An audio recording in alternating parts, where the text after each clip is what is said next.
용감한 토크쇼 직설 시작합니다. 지금 이 시각 주식시장 상황부터 짚어보겠습니다. 오늘 증시는 금리 인하 기대감을 반영하면서 상승세로 출발한 분위기인데요. 자, 코스피 코스닥 양시장 모두 상승세 보이고 있습니다. 오늘까지 엿새째 상승세 상당히 강한 모습 보여주고 있습니다. 코스피는 어느덧 3,230선까지 회복을 했군요. 수급 상황 한번 볼까요? 코스피는 어제와 달리 오늘은 외국인과 기관이 동반 매도, 개인이 사자에 나서면서 어쨌든 지수를 개인이 떠받치고 있는 양상입니다. 자, 계속해서 시장의 다양한 이슈들을 한번 분석을 해보도록 하겠습니다. 인백스 자산운용 주식운용본부 염정이사 나오셨습니다. 안녕하십니까? 네, 안녕하세요. 많이 올라왔어요. 이게 상승폭이 크진 않은데 지난주부터 쭉 빨간불을 켜더니 어느덧 코스피도 3,230선. 네. 이게 뭐죠? 이게 상승폭이 대단히 크다 이런 건 아닌데. 맞습니다. 예, 말씀하신 대로 지금 6거래일 연속 코스피 지수는 상승을 하고 있고요. 그 사이 이제 9월 들어서 외국인은 코스피에서 1조 가까이 일단 순매수를 해주면서 9월 들어 수급 양상은 다소 이제 바뀐 모습이죠. 지수가 어느새 진짜 3,230선을 다시 회복을 했고 최근 코스피 지수를 이야기할 때는 상방 이야기보다는 하방 이야기를 더 많이 했습니다. 하방 3,100선을 잘 지지를 하고 갔기 때문에 여기서 이제 하방에 대한 부분만 받쳐준다라고 하면 추가 상승이 크게 나타나진 않아도 지수는 다소 안정성 있는 움직임을 보일 수 있을 거다라고 이야기를 했는데요. 그에 따른 영향인지 일단은 뭐 최근 수급도 꽤 괜찮은 편이고 오늘도 일단 지수는 상승하고 있습니다. 코스닥 같은 경우도 같이 보게 되면은 코스닥도 이번 주 들어 외국인들의 순매수가 좀 이어졌었긴 했는데 오늘은 어제에 이어서 일단 외국인들이 순매도로 흐름이 나타나고 있고요. 코스닥 시장을 간단히 좀 보면은 오늘 같은 경우에는 제약바이오 종목들이 이제 일제히 하락을 하면서 시총상위 종목들의 제약바이오 종목들의 흐름이 좋지 않다 보니 코스피 대비해서는 다소 조금은 좀 상승세가 좀 약하다. 하지만 그럼에도 불구하고 코스닥도 여전히 좀 견조한 흐름 이어가고 있습니다. 사실 최근에는 코스피보다 코스닥이 오히려 상승 탄력이 훨씬 더 괜찮았잖아요. 좋았잖아요. 그러니까 개인들의 매수세가 확실히 이제 코스닥 쪽으로 매기가 좀 쏠리는 모습도 보였습니다. 자, 이슈 하나씩 짚어볼게요. 지금 일단 상황 일단락된 것 같지만 미국 조지아주 공장에 있는 현대차, LG에너지솔루션 합작 공장에 이민 당국의 단속이 들어오면서 우리 국민 300명이 체포되는 초유의 일이 벌어졌습니다. 일단 현대차, LG에너지솔루션 미국에 많은 투자를 하고 있는 곳이기 때문에 사실 이제 앞으로 투자 기조가 바뀌는 건 아닌지 혹시 이번 일로 뭐 예를 들면 배터리 수급이나 이런 데 문제가 생기는 건 아닌지 시장의 우려도 분명히 있었거든요. 지금 상황 어떻다고 보십니까? 네, 일단은 이번 사태가 분명히 우리나라 이제 투자 기업 입장에서는 위축될 수밖에 없는 상황입니다. 하지만 어제 주말 사이에 있었던 일이고 어제 시장에서는 관련주들 LG에너지솔루션, 현대차가 그렇게까지 크게 주가의 타격을 받지는 않았고요. 물론 이제 그 부분이 어느 정도는 좀 해결되는 실마리를 좀 찾았기 때문이다라고 좀 해석할 수 있겠습니다. 말씀하신 대로 우리나라 많은 기업들이 미국에 투자를 하고 있고 지금 현재도 공장을 건설 중인 기업들이 많기 때문에 이번에 이제 배터리 공장 조지아주의 배터리 합작 공장 건설 현장에서 이러한 상황이 나타났다라는 부분에서는 아무래도 지금 신규 건설에 대한 부분에서는 다소 좀 단기적으로는 영향을 받을 수밖에 없다라고 좀 생각합니다. 비자 관련 문제가 어떻게 해결될지에 대한 부분 그리고 여기서 이제 아무래도 기업들 입장에서는 인력들을 공급하는데 다소 좀 제한적인 모습을 보일 수 있기 때문에 단기적으로 움직이면 좀 그렇지만 중장기적인 관점에서는 오히려 좀 불확실성 해소해가면서 가는 게 맞지 않나라고 생각하기 때문에 크게 관련 기업들의 영향은 주가의 영향은 크지는 않을 것이다라고 좀 보고 있고요. LG엔솔 같은 경우 그리고 현대차 같은 경우 이번에 이제 조지아 공장 같은 경우는 배터리 공장 쪽에서 이 사건이 일어났죠. 조금 아쉽게도 이 배터리 공장 쪽에서 기존에 원래는 올해 말에 이제 완공될 예정으로 되었었던 게 이제 수요의 둔화에 따라서 내년으로 사실 일정이 밀렸어요. 그래서 뭐 그런 부분들이 단기적으로 어떤 건설 공정의 속도가 많이 늦어지는 부분이 크게 영향을 좀 받지 않을 거다라고 좀 보고 있고요. 현대차 같은 경우에도 기존의 전기차 생산 라인보다는 최근 들어서는 관세 이슈 그리고 IRA 보조금 폐지 등에 따라서 전기차 라인보다는 하이브리드 라인 쪽에 대한 변경을 지금 시도하고 있기 때문에 저에 대한 정책적인 부분으로 가져가고 있기 때문에 이번에 있었던 어떤 이 사건으로 인해서 공급 면에서 공급에 대한 차질이 좀 이루어지는 경우는 좀 다소 제한적이다라고 좀 보고 있습니다. 네. 어제 사실 이제 얼마나 영향을 받을까라는 주가 흐름을 보면 네. 현대차 같은 경우는 장중에 1% 이상 상당히 약세를 보였고 LG 에너지 솔루션 같은 경우는 근데 크게 네, 영향을 맞습니다. 받지 않는 모습이었죠. 네. 근데 이제 제가 현대차에 대해서 질문을 드리고 싶은 건 사실 이번 사태도 이번 사태지만 지금 미국 시장에서 일본 자동차의 경쟁에서 이제 관세 부분에서 역전될 현상이 나타날 수 있잖아요. 지금 미국과 일본이 먼저 그렇죠. 무역 합의에 맞습니다. 대한 문서와 네. 행정명령에 서명을 했단 말이죠. 네. 그럼 이제 지금 이르면 이번 주에 일본 자동차 같은 경우는 관세가 15%로 낮아지고 네. 지금 현대차는 아직은 현재 25% 네, 그렇죠. 적용받고 있으니까 이게 우리 무관세였다가 지금 한순간에 지금 역전이 돼 버리거든요. 네. 이게 오히려 현대차 주가에는 더 부정적인 거 아닌가 싶은데. 네, 말씀하신 대로 이제 일본이 먼저 문서화에 서명을 했고요. 우리는 그에 대한 좀 공백이 좀 있는 상황인 것 같습니다. 단기적으로는 물론 좀 부정적으로 볼 수 있겠지만 지금 그에 대한 부분이 주가에 뭐 강하게 적용이 되고 있는 부분은 아닌 것 같고요. 네. 이미 뭐 지금 현대차 주가는 최근에 차트 보시면 아시겠지만 대부분의 이제 관세 영향들이 다 주가에 어느 정도는 더 녹아들어져 있는 선반영된 구간이기 때문에 상당히 좀 견조하게 흘러가고 있고 오히려 이번 조지아주 공장에서의 건설 현장에서 이런 사태에도 불구하고 현대차 그리고 현대차 관련주들은 여전히 견조한 흐름 나타내고 있다는 점이 오히려 주가의 하방을 좀 지지하고 있다라고 보고 있습니다. 그래서 단기적인 문제는 좀 있을 수 있어도 해결될 부분이다라고 좀 보고 있습니다. 네. 자, 미장을 보죠. 사실 이번 주 미장이 주목되는 거는 지난주에 고용 쇼크가 있었고 간밤에는 이제 고용 쇼크 이후에 예. 이제 주가 바뀌어서 첫 거래일이었습니다. 어떻게 반응할까 궁금했었는데 일단 금리 인하 기대감을 반영한 모습이었어요. 지수는 올랐습니다. 네, 나스닥 지수는 다시 최고치를 경신을 했습니다. 근데 저는 여기서 보고 싶은 게 우리 시장도 지수는 꽤 괜찮죠. 미국 지수는 연달아 사상 최고치를 경신을 하고 있습니다만 개별 종목으로 봤을 때 다시 한번 고점을 경신하는 종목은 아직까지 좀 찾기 쉽지 않다라는 모습이거든요. 지수는 어떻게 계속해서 움직임이 나타나지만 종목들 간에는 지속적인 순환매가 나타나고 있으면서 일단은 지수 금리 인하에 대한 기대감, 특히나 이제 9월 FOMC에서 다음 주 목요일 날이죠. 우리 시간으로 다음 주 목요일 새벽 3시경이 될 텐데요. 이번에 심지어 이제 0.5% B컷 기대감이 더 커지고 있는 것 같아요. 커졌어요? 네, 커지고 있는 분위기입니다.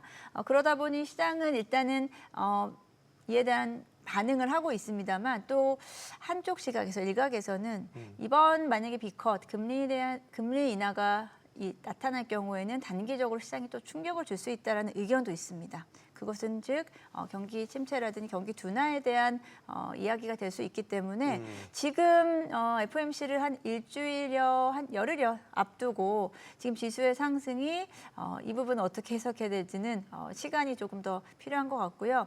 일단 시장은 지수도 올랐지만 다른 안전자산들도 사실 같이 가격이 상승하고 있다는 점이 예를 들어 대표적으로 금.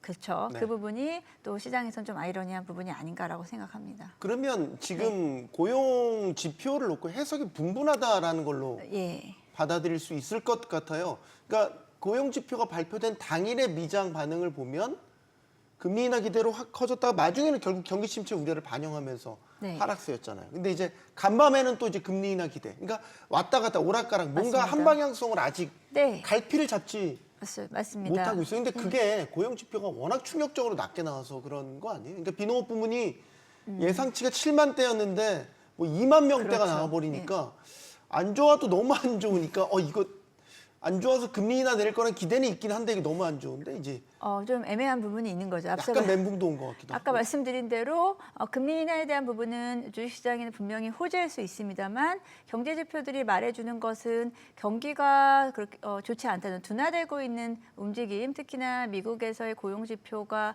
생각보다는 쇼크가 나왔기 때문에 이런 부분들을 반영은 하되 앞서 말씀드린 대로 지수는 어떻게 올라가고는 있습니다만 개별 종목들의 흐름이 그렇게까지도 좋지는 않다라는 점이 이러한 부분들을 좀 혼란스러운 부분들을 담고 있다라고 좀 생각을 하고 있고요. 이번 주에는 CPI 지수, PPI 지수가 좀 발표를 할 예정인데 FOMC 전에 있을 이제 거의 마지막 경제 지표라고 볼 수 있겠습니다.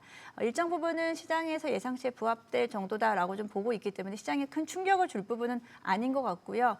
이를 통해서 지금 미국의 경제 상황 그리고 물가 지표, 고용 지표 등을 토탈해서 이번 금리 인하에 대한 부분 어느 정도 시장에서 확실시하고 있는 금리에 대한 부분이 앞으로 주식시장에 어떻게 해석될지는 좀 더 지켜봐야 될 것 같습니다. 네, 정말로 더더욱 CPI가 어떤 결과를 보일지가 주목되는 건 일단 고용 충격 나왔잖아요. 네. CPI 예상치가 지금 보니까 종합 평균 상승률로 2.9% 정도 예상이 되던데 만약에 이게 앞이 3자가 찍히거나 생각보다 물가 상승률이 높게 나왔어요. 네. 그리고 인플레이션 안 잡혔고 고용은 침체로 가면 우리가 딱 이걸 스태그플레이션. 그럼 어려운 상황이 되는 그럼 거죠. 이제 정말로 그때부터는 네. 시장이 경기 심상치 않네 이렇게. 네, 그렇게 될 경우에는 지속적으로 시장이 지금 8월 이후 미국 지수 같은 경우는 한두 차례 조정이 좀 나올 것이다라고 예상해서 조정 없이 지금 진행되고 있거든요. 네. 여기서 이제 지수의 방향성이 한 차례 정도는 바뀔 수 있지 않을까라고 저는 조심스럽게 좀 전망하고 있습니다. 네. 자, 일단 오늘 장에서 우리도 금리 인하 기대감을 반영하고 있는데 요거는 또 시장의 상황에 따라서 이제 해석이 되는 부분, 받아들여지는 부분이 달라질 수 있다라는 점을 한번 짚어보고요. 자, 이제 섹터별로 한번 가보겠습니다. 네. 삼성전자, SK하이닉스, 뭐 반도체 투톱이죠. 네. 최근에 흐름이 괜찮아요. 특히 SK하이닉스는 좀 많이 빠졌다가 어느덧 28만 원대까지 이제 회복을 했어요. 네. 그러면 이게 최근에 디램 가격 추이도 안정적이라고 하니까 요 상태로 계속 간다? 안정적인 흐름으로 우상향의 그림으로 계속 간다? 이렇게 기대할 수 있나요? 네, 일단은 말씀하신 대로 SK하이닉스는 어느새 또 28만 원대를 조용히 회복을 한 모습입니다. 조용히 회복, 네 그런 것 같네요. 네. 네. 시장에서 크게 지금 시장을 어떤 흔들림 없이 일단 잘 가고 있는 상황인데요. 삼성전자가 그 사이에 7만 원 다시 또 깼죠.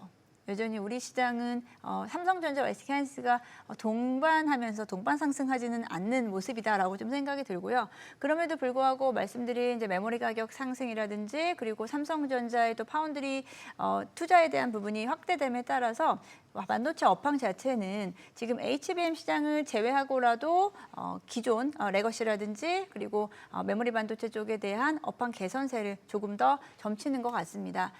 그래서 뭐 SK하이닉스는 HBM 시장의 경쟁 심화 이런 부분으로 다소 주춤했습니다만 다시 자리를 회복했고요. 삼성전자도 7만 원대를 살짝 깨고 내려왔습니다만 다시금 7만 원대 위로 올라오면서 두 종목 모두 다 견조한 흐름. 오히려 그 사이에 반도체 소부장 종목들이 오히려 탄력을 조금 더 크게 따라가주면서 반도체 업황 자체는 지금 올해 하반기 지속적으로 좋을 것으로 예상하고 있습니다. 네, 자 어제 눈에 띄는 섹터가 있었어요. 반도체야 뭐 워낙 많이 관심들 가지시니까 오랜만인데 건설주, 시멘트 예. 이런 종목들 보통은 이제 좀 제외돼 있고 마이너하게 여겨지는 섹터인데 이유가 있었죠. 정부가 예. 네, 수도권의 주택 공급 이재명 임기 정부 이내에 주택 공급을 대량으로 하겠다라는 주택 공급 대책을 발표하면서 이 영향을 이 모멘텀을 네. 좀 받은 것 같아요.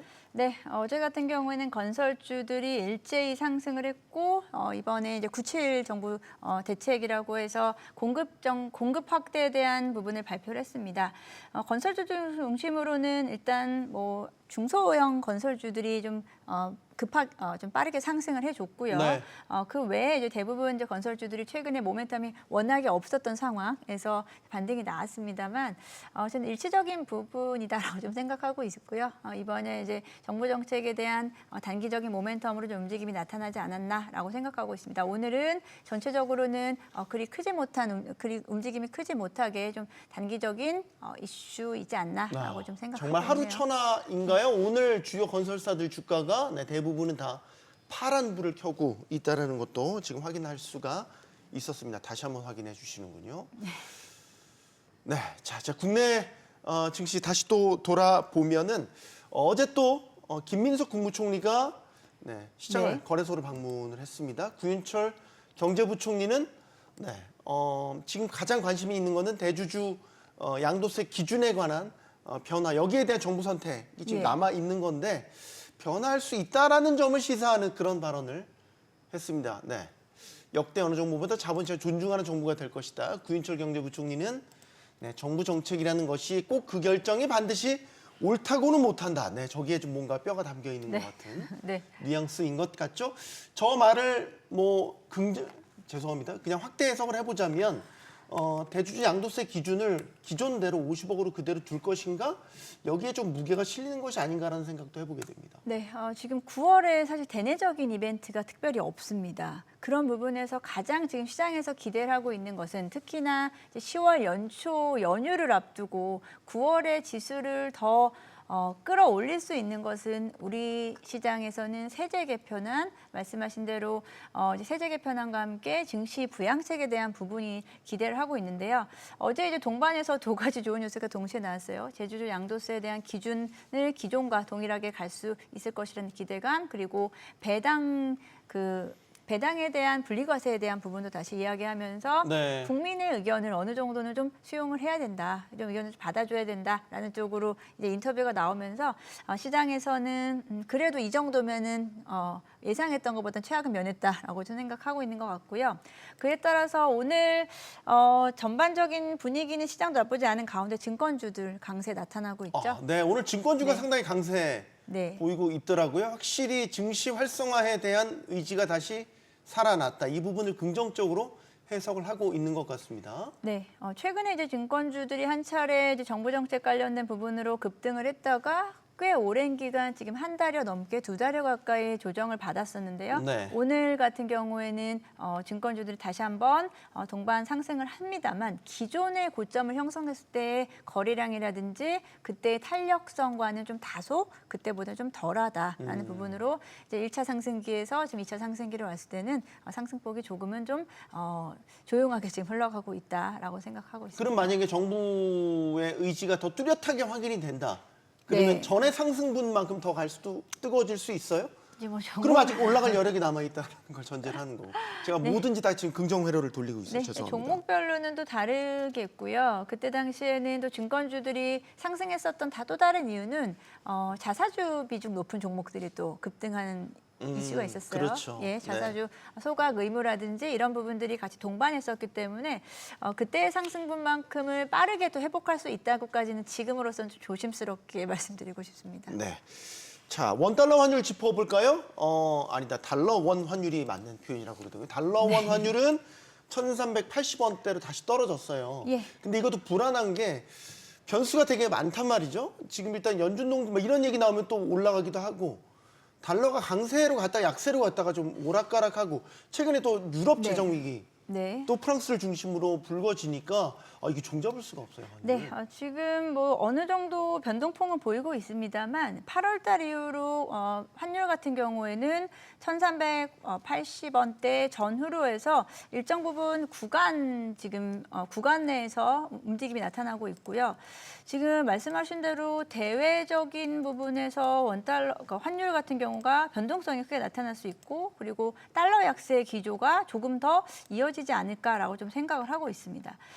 지금 일본 같은 경우에도 최근에 그 이시바 총리의 어떤 사태 관련해서 엔화 약세에 대한 부분도 이야기 나오고 있고요. 네. 그리고 유럽 내에서도 정치적인 불확실성이 확대되다 보니까 이러한 부분들이 사실 종잡을 수는 좀 없고요. 그리고 달러 같은 경우에도 최근 위험 자산에 대한 회피 현상이 좀 나타나면서 달러도 약세 흐름이 나타나고 있기 때문에 아직까지는 어떤 달러의 방향성을 크게 잡기보다는 지금 1380원대 전후로 한 박스권의 움직임이 조금 더 이어지지 않을까라고 보고 있습니다. 네, 자 아까 잠깐 금 네. 얘기했잖아요. 안전자산도 같이 오른다. 네. 위험자산인 증시와 안전자산인 금이 같이 오르고 있다.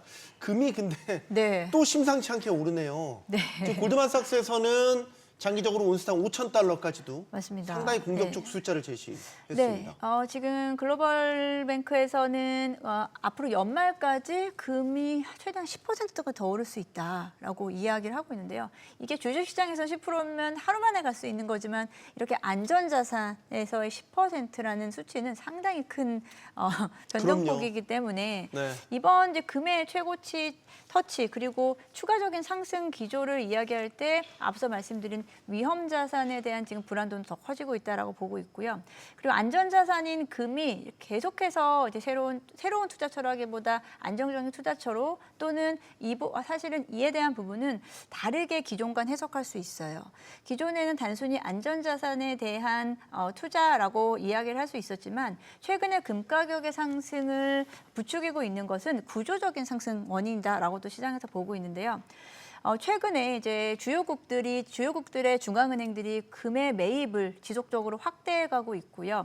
최근 들어서는 글로벌 자산운용사라든지 우리도 마찬가지인데요. 금 ETF가 정말 많이 출시가 되고 있어요. 그러다 보니 ETF에 대한 자금 유입을 통해서 네. 구조적으로 지금 금이 계속 지속 상승하고 있다. 이렇게 시장은 보고 있습니다. 그러면은 사실 10%의 추가 상승 여력이 있다면 그게 이제 상대적으로 조금 더 개런티가 된다면 그렇죠. 예, 금으로 가실 분들이 꽤 있을 거라는 생각이 들어요. 그럼 네. 지금이라도 만약에 나 없었어. 금 투자 아예 안 했었는데 이거 한 지금이라도 만약에 10%의 이익만 보고서 들어가실 분들도 많이 있겠네요. 한 2, 3년 전부터 계속 고민하고 있는 것 같습니다. 똑같은 질문을 계속하지만 네. 늘 유효하네요, 이 질문이. 네, 그렇게 금만큼 최고의 투자처가 없는 것 같고 말씀드린 대로 조금 더 금 가격이 안정되고 있다는 건 최근에 패시브 자금의 유입이라는 거죠. ETF 쪽으로 고액 투자자들이 고액 자산가들의 안전자산에 대한 투자처로 움직이다 보니 하방이 상당히 받쳐준다라기보다 하방이 거의 계속 올라가고 있는 전형적인 지금 상승 추세에 있습니다. 일단 연말까지 금에 대한 선호도는 조금 더 이어질 것이라고 보고 있고요. 말씀드린 대로 지금 우리 시장뿐 아니고 미국 시장도 조정이 있을 법한데 없이 계속 가다 보니 거기에서 만약에 흔들림이 나타난다. 위험자산 쪽에서 한 차례 크게 만약에 좀 조정이 나온다라고 하면 금에 대한 그 집중도가 조금 더 강하지 않을까라고 보고 있습니다. 근데 이제 예를 들어서 금리가 내려가는 추세라면 역시 실물 자산이 금 같은데 더 투자 집중도가 생기긴 하는데 금리가 내려가는 것에 따라서 예전에 이제 주목을 받았던 가상화폐 같은 경우는 최근에 좀 양상이 달라요. 그러니까 비트코인이 생각보다 치고 못 올라간다라는 요즘 분석인 거고 뭐 이더리움보다도 더 그렇고 알트코인보다도 더 그렇거든요.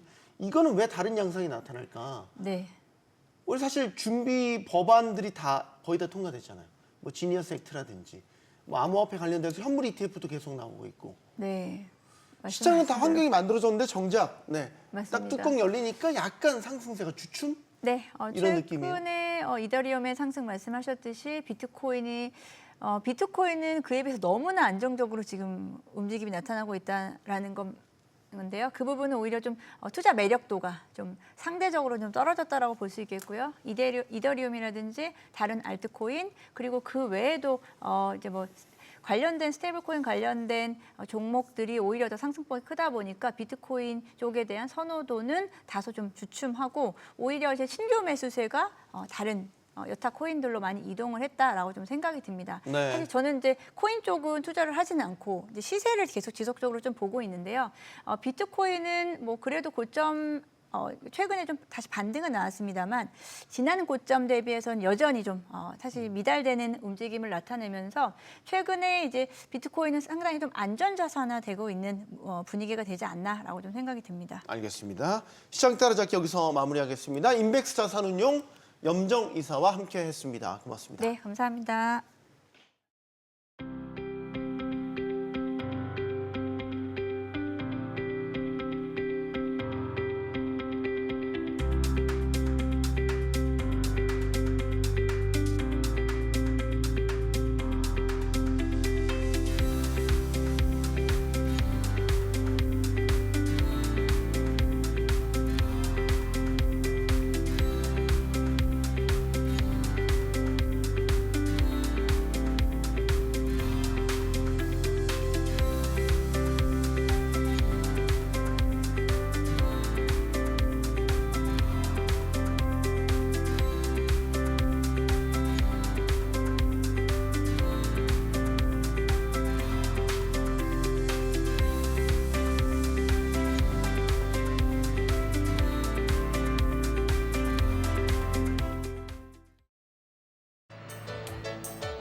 네, 미국 이민 당국의 단속 과정에서 한국인들이 무더기로 체포 구금되는 초유의 사태가 발생했습니다. 그러자 정부가 서둘러서 미국과 석방 교섭을 마무리 지으면서 사태는 수습 국면에 접어들었습니다. 하지만 후폭풍 만만치 않아 보입니다.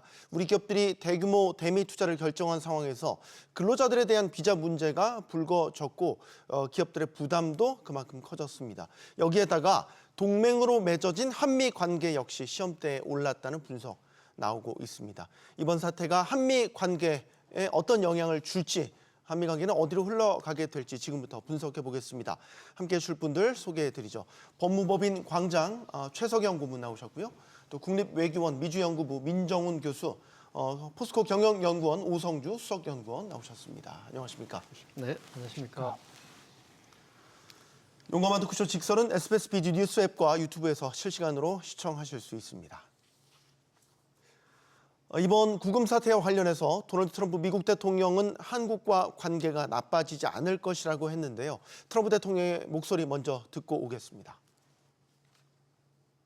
It's a very interesting situation that took place in Georgia. We heard about it yesterday. At the same time, ICE was doing right because they were here illegally. But we do have to work something out where we bring in experts so that our people can be trained so that they can do it themselves. We have a great relationship with South Korea. Really good relationship. You know, we just made a trade deal. But I'm going to look at it because I understand exactly what they're saying. 네, 그건 그거고 이건 이거다. 뭐 이런 식의 말 같습니다. 자, 일단 지금 상황부터 한번 정확하게 짚어보죠. 석방 교섭이 마무리가 됐다고 합니다. 네. 근데 이제 이런 경우에는 예를 들어서 미국을 떠날 때 세 가지 방식이 뭐 있다고 하는데 지금 우리 정부의 설명대로라면은 자진 출국 형태인 것으로 지금 전해지고 있고 정부도 그런 부분을 확인을 했죠. 그런데 이민당국 수장, 미국 이민당국 수장이 정확히 얘기하면 미국 국토안보부 크리스티 놈 장관이 추방이라는 표현을 썼어요. 이거는 좀 다른 얘기 아닙니까, 교수님? 그러니까 자진 출국이 아니라 강제 추방이면 어디 설명이 맞는 건지 좀 이거는 해명이 정확히 필요한 부분인 것 같아요. 네, 그렇습니다. 한국과 미국 당국의 얘기가 좀 엇갈리고 있는데요. 그래도 불구하고 크리스톰 국토부 장관 같은 경우에는 해외 순방을 하면서 그 부분에 대해서 질문을 받았을 때 네. 원론적으로 자기 부처가 하는 일을 강조한 것 같습니다. 그러니까 불법 체류자들을 색출해 체포한 경우에는 네. 불법 추방하는 것이 트럼프 행정부의 보편적인 그러한 행정 절차로 알려져 있기 때문에 그 부분을 강조하면서 자신의 부처가 정당한 일을 했고 앞으로도 할 거다. 그걸 통해 가지고 이제 한 일을 갖다 정당화하는 그런 측면이 강하기 때문에 원론적으로 얘기를 한 거라고 보고 있고요. 우리 정부에서는 자진 출국 형태로 조기 귀국시킨다는 목표를 가지고 있고 그 부분에서 이제 그 미국 당국과 긴밀하게 협의를 해서 이제 합의에 이른 걸로 알고 있습니다. 그렇기 때문에 우리 정부의 말을 신뢰하는 것이 훨씬 더 설득력이 있다 이렇게 보고 있습니다. 일단 우리 정부의 자진 출국 형식으로 이제 석방 합의가 됐다는 말을 신뢰를 하는데 정확히 얘기하면 출입국 관리 측면에서 추방과 자진 출국은 좀 완전히 다른 그렇습니다. 거죠? 예, 추방이라고 하는 건 일종의 뭐 범죄 행위라든가 불법 행위가 있었을 때 미국 정부가 취한 어떤 권리라고 볼 수가 있고 일단 추방이 되면 나중에 재입국할 때 상당한 불이익과 제약이 따릅니다. 자진 출국이 됐을 경우에도 실제로 체포된 그 상황 자체는 부인할 수 없는 사실이기 때문에 나중에 지금 재입국을 할 때 과연 문제가 없느냐? 지금 정부에서 이제 문제가 없다고 얘기를 하고 있는데 미국 당국과 진짜 문제가 없도록 확실하게 이 문제를 매듭짓는 게 굉장히 중요하다고 봅니다. 네, 우리가 이제 기업인들이 소위 말해서 숙련된 기술자, 엔지니어들이 현장에 가서 뭐 소위 이제 그 장비 설치하고 이런 것들이 이제 도와줬고 그게 이제 비자와 맞지 않아서 체류 목적에 맞지 않아서 뭐 불법 입국한 것처럼 지금 이야기를 하고 있단 말이죠. 근데 이 기업인들이 한국으로 돌아와서 다시 미국으로 갈 때 어쨌든 기록이 남을 거 아니에요. 그러니까 문제가 될 것 같다는 걱정을 하고 있는 거죠, 기업인들은. 예, 그 앞에 이제 말씀하신 두 분의 얘기를 이제 이어서 하면 일단은 그 국토안보부 장관이 그 강제 추방과 이제 자진 출국의 용어를 엄밀히 구분했는지는 모르지만 이제 미국에는 그 자진 출국이라는 그러니까 셀프 디포테이션이라고 하는데 이런 제도가 있습니다. 이게 이제 법정 용어는 아닌데 네. 법정 용어를 제가 찾아봤더니 발룬터리 디파처라고 하더라고요. 그러니까 이거는 발룬터리. 예, 미국 이민 재판부에서 재판을 하기 전에 스스로 본인이 그러니까 불법 체류임을 인정하고 자발적으로 본인 비용으로 나가겠다고 하면 그 길을 열어주겠다라는 겁니다. 그러니까 이 제도는 주로 이제 멕시코라든지 그 중앙아메리카, 과테말라 이런 데 워낙 불법 체류자들이 많다 보니까 이 사람들 다 일일이 재판을 해서 결정을 해서 불법성을 따져서 할 수는 없기 때문에 체류 자체가 그냥 단순히 미국에서 이제 돈을 벌고 다른 어떤 범죄 혐의가 없다고 하면 보내주겠다는 겁니다. 그래서 어떤 주들은 본인 비용으로 나가야 되지만 나가겠다고 하면 자기네들이 그 교통비를 지원해 주는 경우도 있습니다. 이제 우리 같은 경우는 근데 이제 사정이 다르죠. 우리 같은 경우는 이게 이제 셀프 디포테이션 형식으로 나가겠다고 하고 또 우리 정부가 전세기를 띄워서 데리고 오겠다고 하니까 미국의 이번에 이 관할했던 국토안보부나 이런 데서는 굳이 그걸 막을 이유가 없었을 것입니다. 그러나 여기서도 좀 이제 구분해서 볼 게 있는 게 비자든지 이런 체류 허가 사증에 대한 관리는 미국 같은 경우 국무부지만 입국이나 이민자 관리 단속 그다음에 세관 이런 것들은 국토안보부가 합니다. 이번에 이제 와서도 급습한 데 보면 국토안보부 산하에 있는 네, 맞습니다. IC라든지 DEA까지 이제 출동했죠. 근데 이런 사람들은 미국에서 이제 가장 사실은 이제 이 관리를 보수적으로 하는 사람들이기 때문에 법원에 의해서 불법이다 크리미널 레코드가 남지 않은 상태에서 추방을 했다 하더라도 이쪽 세관 그 국경보호국은 반드시 그 기록을 갖고 있습니다. 여권 들어올 때 여권 한번 스캔했지 않습니까? 그래서 네. 그 인적 사항을 갖고 있어서 이들이 미국에서 공부를 했었는지 일을 했었는지 뭐 예를 들어 뭐 불법 음주운전이라든지 뭐 이런 것들이 있는지 이런 기록이 다 있어서 네. 사실은 자진 출국한 형태가 있어서 그 기록이 남는다고 하면 법적으로 기록은 없어도 이쪽에서는 관리를 할 것입니다. 그래서 우리 정부가 우리 근로자들이 피해가 없도록 하려면 이 인원들이 다시 재입국할 때 이때의 문제를 아무 다른 불이익이 없도록 하는 것이 사실은 이번 사건의 핵심이라고 저는 판단합니다. 이번 체포 구금 사태가 벌어진 직후에 트럼프 대통령의 반응이 있었죠. 나중에 보고받았다. 그리고 이민당국이 일을 했다고 본다. 이런 입장을 내놨고 한미 관계에 문제가 없겠냐? 문제가 없을 것이라고 본다. 이런 이야기를 했단 말이죠. 트럼프 대통령의 메시지를 어떻게 저희가 받아들여야 되는지 여기에 대한 해석이 좀 필요할 것 같습니다. 이건 고문님께 먼저 좀 의견을 여쭙겠습니다. 이제 트럼프 대통령 입장은 동맹은 동맹이고 미국 내의 법 집행은 법 집행이다. 이제 그런 얘기거든요. 그러니까 국토안보부 그 이민 당국이 할 일을 했다. 뭐 이런 얘기를 하고 있는데 그것은 또 달리 얘기하면 이것은 이민 문제지 무슨 다른 문제하고 결부시킬 문제는 아니다. 이렇게 이제 얘기할 수도 있고요. 또 하나는 사실은 여기 이제 그 트럼프 대통령의 지지 기반인 그 마가 세력들 이런 세력들이 어떤 그 외국인에 대한 어떤 그 또 불만이라든가 뭐 반이민 정서 이런 것들이 이제 굉장히 팽배돼 있는 상황이 아닙니까? 네. 근데 이 마가들의 어떤 이런 인식하고 그다음에 이제 미국 노동자들이 한국의 어떤 전문 인력에 와서 취업하는 것이 자기의 일자리를 뺏어간다. 이렇게 생각하는 인식도 있고요. 이건 좀 다른 거 아닌가요? 아닙니다. 지금 이제 사실은 이 미국 남부지방 우리 이제 자동차 공장들이 주로 이제 남부에 위치하고 있는데 그 입지를 남부로 정한 이유 중에 하나가 뭔가 하면 북부에 자동차 노조가 굉장히 강성 노조가 많습니다. 네. 근데 이 남부 쪽은 자동차 노조가 활동이 굉장히 약합니다. 근데 그런 것을 이용을 해서 이제 남부 쪽으로 갔는데 실제로 미국 자동차 노조 쪽은 한국이나 일본 자동차 회사들이 남부에다가 공장을 세우고 노동자를 고용을 하면서도 노조 설립 같은 걸 여러 가지 이제 안 하고 있는 부분에 대해서 불만이 많이 있었습니다. 근데 그런 것들이 잠재적으로 표출됐다 이렇게 볼 수가 있고 또 하나는 그 미국 이민 당국의 이번 이제 불법 체류 단속이라고 하는 건 한국에 대해서 특별히 타겟을 했다라기보다는 이 사람들이 전체적으로 자기들 법 집행을 모든 국가에 대해 공정하게 하는 이제 그런 측면이 있기 때문에 이번에 이제 그 외국의 미국 투자 회사의 어떤 이 고용원이라든가 노동자에 대해 갖고 이렇게 불법 체류 단속을 했다고 하는 건 다른 나라 투자자에 대해 갖고도 일종의 경종을 울리는 시범 케이스로 이런 강력한 조치를 취했다고 또 볼 수도 있겠습니다. 트럼프 대통령 한미 관계에 문제 없다라는 메시지 어떻게 해석하십니까? 뭐 고문님 말씀해 주신 것처럼 두 사안을 따로 보고 두 측면을 다 고려한 게 아닌가 생각을 하고 있어요. 그러니까 이민 정책에서 굉장히 강경한 모습을 트럼프 행정부가 보이고 있기 때문에 그러한 자신의 정책적 방향성을 따라서 국토안보부, 아이스, 근데 그런 정부 부처가 합동으로 이번에 장기간의 예산을 거쳐서 대규모의 어떤 그런 그 체포 활동을 벌인 거 아니겠습니까? 그래서 자신의 정책 방향을 따라서 일을 한 거기 때문에 그걸 어떻게 뭐라고 할 수가 있겠습니까? 트럼프 대통령 입장에서는.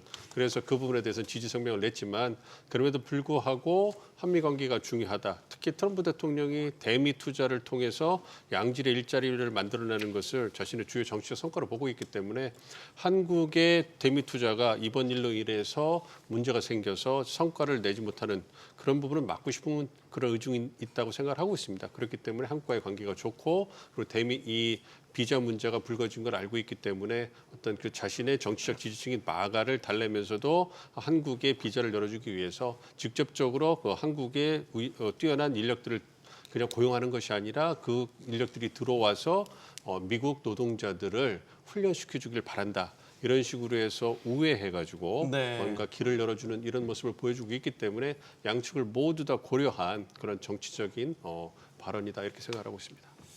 영모님께서 어떻게 보세요? 이게 그러니까 이민당국이 일을 한 건데 숙련 노동자들이 미국으로 들어와서 미국 근로자들을 가르치는 것도 흥미로운 일이래요.